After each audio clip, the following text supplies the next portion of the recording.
What's up YouTube? Drew here, and I'm sure there's been a million videos on this already. The rolling hinges with the little plastic wheels. This guy here, you know, I've been aware of this for almost 10 years and always kept up on it, but this one failed on vacation. The plastic wheels that guide it sheared off, and we'd have to like take our hands and take the weight off the door so it would close and open. Brutal. So just a quick walk down of how I do this and how I do it pretty quickly. First and foremost, there's two little plastic caps there and there. Pop those off. Two, I believe those are 8mm or Phillips, which is what I did. There's the new assembly. This guy here is pretty important. If you don't have these, I mean, you could get through the job without it. Wrap a flat blade screwdriver with electric tape, but everybody should have these. It's like $5 for a pack of them, and they're, you know, for prying things like on your dashboard or whatever that you don't want to scratch. They're plastic. They're at Harbor Freight. Stick it right here. You could get enough of a gap to get it in there just by pulling on the taillight, but that pops off this little barbed nubby out of that hole. Taillight comes out. You don't need to take it off. There is a 10mm bolt right here that holds the side cover on, which, let's see, that bolt would be there. And then there are these slots, which you see here, and then a Phillips head screw at the other end of it, which you would get to from inside. Unfortunately, if your door is broken, you do have to have it like all the way open to get to that screw.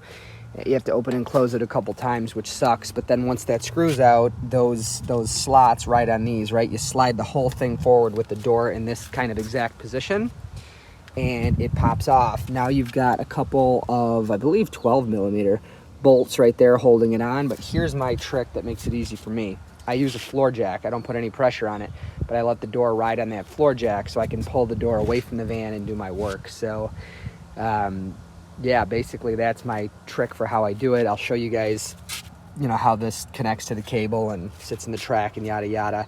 It's not a fun job. Unfortunately, it's a necessary one because this was a pretty flawed design. I mean, unfortunately, if they'd have made those out of steel, those are the little wheels that shear off right there, those little yellow ones. If those would have been steel with a bearing, which, yeah, right, I mean, no modern car company besides like Rolls-Royce or Bentley would go that far. But if those were better, this wouldn't constantly happen. But yeah, stay tuned, I'll show you that connection. So this is why the jack is handy. So I tweaked the jack a little bit when I was taking the screws out to make sure there's like no misalignment at all with the hinge in the door, and then just very, very gently, you know, ever so gently, because you got other things connecting it there and at the top, just rock the door out like that. Extremely helpful. And all you do here is, this part is a pretty big fight, but you lift this out like that and the wheels come out from under there. I'm not going to do it yet because I want to move mine, if I can, with the power door just a little bit this way.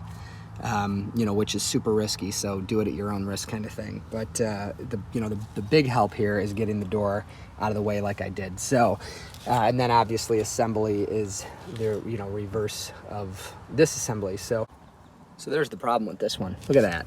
That wheel is like totally sheared off of the rod that it's supposed to ride on. It's flattened. It's shaped kind of like almost an egg. So that was our problem. This is really hard to get off. You don't have much play. I mean, with this far enough out of the track to work with it, all the play you have in the cable, and you can feel there's a little extra you can pull. It's basically like the cable, it's like a little bit of articulation with a spring, and I think that's the sensor that tells the door it's jammed so it doesn't just snap its own cable.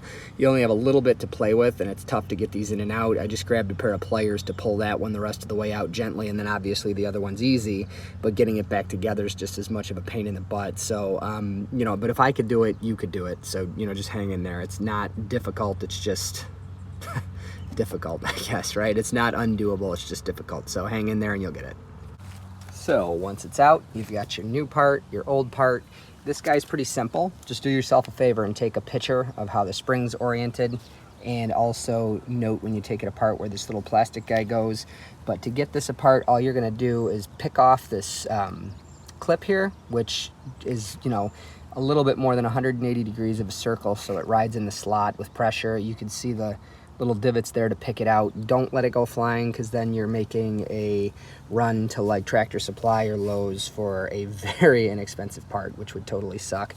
And hey, when you're in here, apply a good amount of grease. So, you know, because one of the other issues that happens with these, see, I keep mine greased, so it's super easy, but it's the pressure that, you know, this being rusted out and not moving freely causes that usually shear these wheels. Mine have 200,000 miles on them on this particular side, on this particular van, so I did pretty well, but keeping that greased is why I did well. So that part should be pretty easy for you.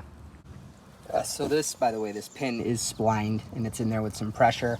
Little tap, little persuasion there with a ball peen hammer, and you should be good. Doesn't have to be ball peen, just any hammer, right? And you're probably gonna have to tap it when you put it back together. And while it's out, I will show you guys. It's tough to do with one hand like everything else, but so the purpose of that plastic piece, if you can see it right there, is to hold in the spring. So what's kind of cool is the old one here is going to show you how to put together the new one, which is pretty simple. And there's that, easy peasy. So the smaller, like the collar on it, goes inside the spring. The other part goes over, you can see over here still that there's like a little, I guess another collar for it to ride on. And then of course with the pin through it, it is all set. Now I'm going to clean my pin and put Napa Sil Glide on it, which is, you know, what you'd use for caliper slide pins on brakes. So this should last a good long time because that stuff can't wash off. In case you wondered, a good way to do these small ones like this is just to get it most of the way on there.